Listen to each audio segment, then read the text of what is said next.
안녕하십니까. JTV 저녁 뉴스입니다. 중앙선관위가 도내 시군의원 선거구를 당초 전북선거구 획정위원회 최종안으로 확정했습니다. 전라북도 시군의회 선거구는 이에 따라 2014년 지방선거 때와 비교해 2인 선거구는 4곳이 줄어든 36곳, 3인 선거구는 1곳이 늘어난 32곳이 됐고 4인 선거구는 1곳이 신설됐습니다.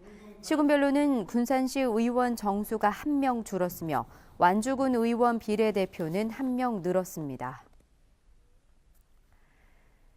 전라북도가 한국GM 군산공장 폐쇄 사태로 어려움을 겪고 있는 군산을 산업위기대응 특별지역으로 지정해 줄 것을 산업통상자원부에 요청했습니다.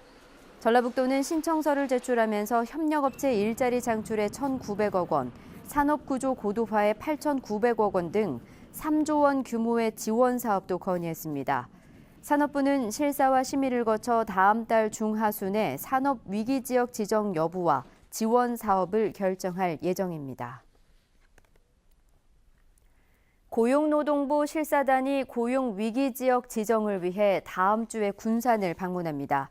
군산시는 고용노동부 실사단이 오는 28일 군산 국가산업단지를 찾아 GM 군산공장과 협력업체 근로자들의 실직과 고용위기 상황 등을 점검할 예정이라고 밝혔습니다.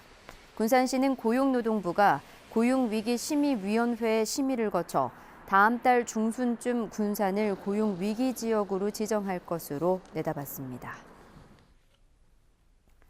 전라북도 의회가 재정분권을 강화하고 대형 유통업의 현지 법인화를 강화할 것을 촉구하고 나섰습니다. 전라북도 의회는 청와대와 관계기관에 보낸 결의문에서 재정분권은 균형 발전을 위한 제도적 장치를 먼저 마련하고 지역의 재정 자립도를 높이기 위해 유통업체의 현지 법인화를 강제하는 법률 개정이 필요하다고 주장했습니다. 최인정 도의원은 지역 간 불균형이 심화된 상태에서 재정분권이 추진되면 불균형이 더욱 심화될 수 있어 이 같은 결의안을 제안했다고 밝혔습니다. 전통시장에 활력을 불어넣기 위한 와글와글 시장가요제가 오는 26일 군산 주공시장을 시작으로 올해 38개 전통시장에서 개최됩니다. 와글와글 시장가요제는 개그맨 황기순 씨의 진행으로 초청가수 축하 공연과 상인 장기자랑 등 풍성한 구성으로 진행됩니다. 와글와글 시장가요제는 매주 토요일 10시 55분부터 JTV 전주방송을 통해 방송됩니다. 주택가에 개와 염소 등을 키우는 불법 사육시설을 고발한 전주방송 보도와 관련해 동물을 위한 행동과 전주시가 개 구조 활동을 벌였습니다. 동물을 위한 행동은 어제 오후 2시 개 10마리를 안전하게 구조했으며 입양을 진행할 예정이라고 밝혔습니다. 또 해당 농장이 불법으로 20여 년간 국방부 땅을 점유해 농장을 운영했다며 국방부가 재산을 철저히 관리하고 전주시는 사육 현황을 파악해 불법 사육시설이 다시 들어서지 못하도록 할 것을 촉구했습니다.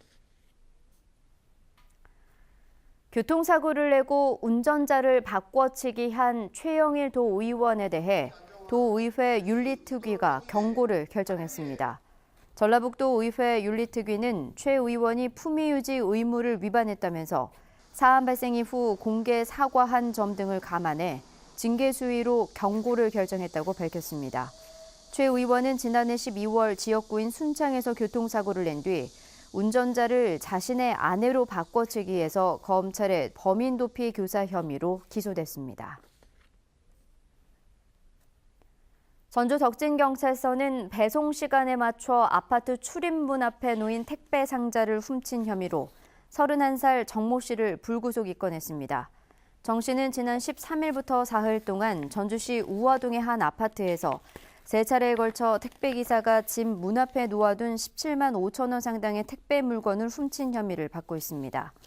경찰 조사 결과 정 씨는 택배 배송 시간을 미리 확인한 뒤 훔치기 쉬운 문 앞에 있는 택배 상자만을 골라 범행을 저지른 것으로 드러났습니다. 오늘은 한낮 기온이 14도까지 오르면서 포근한 봄 날씨를 보였습니다. 주말인 내일도 대체로 맑은 가운데 일교차는 10도 이상 벌어지겠습니다. 아침 최저 기온은 영하 3도에서 영상 2도로 영하권에 머물러 쌀쌀하겠지만 한낮에는 17도까지 올라 포근하겠습니다. 다만 미세먼지 농도는 나쁨 수준이 예상돼 외출에는 주의가 필요합니다. 당분간 평년 기온을 웃돌아 포근한 가운데 일교차가 큰 날씨가 이어지겠습니다. JTBC 8시 뉴스 예고입니다. 한 여성이 중학생 때 교사에게 성폭력을 당했다고 주장하면서 26년이 지난 지금 미투 운동에 동참했는데 해당 교사는 전면 부인하고 있습니다. 임실군의 잘못된 행정으로 피해를 입은 농민 의견을 듣는 청문이 열릴 예정이지만 형식에 그칠 것으로 보여 군이 농민을 외면한다는 지적이 일고 있습니다. GM 사태로 군산 지역 부동산 가격이 폭락해 산단의 원룸 단지 집주인들이 헐값에 건물을 내놓고 있습니다. 해빙기인 봄철에 가장 많이 발생하는 포트홀로 인해 타이어로 펑크가 나 2차 사고가 일어나는 경우가 잦아 운전자들의 주의가 필요합니다. 자세한 소식은 JTBC 8시 뉴스에서 전해드리겠습니다.